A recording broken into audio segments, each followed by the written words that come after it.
We had fun for a lot of our family home evenings.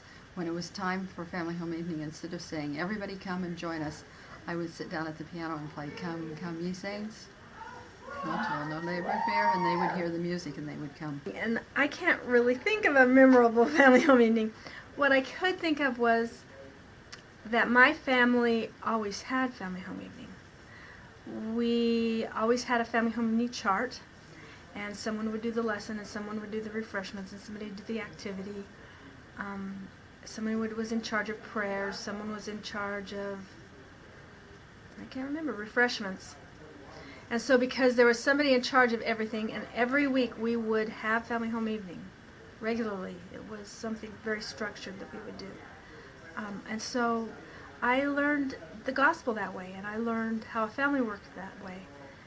It was a very good thing. But a specific family home evening?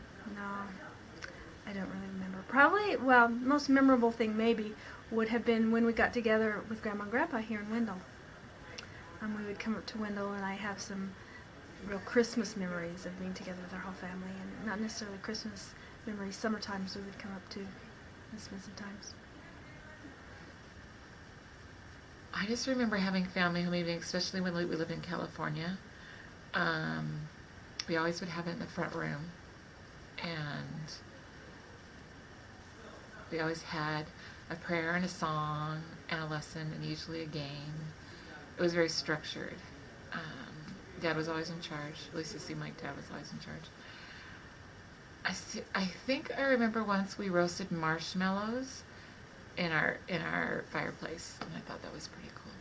I remember as a little kid, we would make popcorn, and we would all take turns making popcorns on the stove, and we would pour the popcorn into a grocery bag.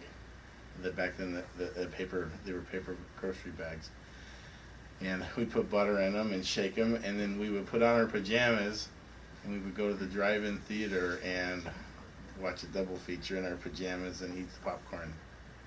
I remember that. That was a highlight for me as a kid.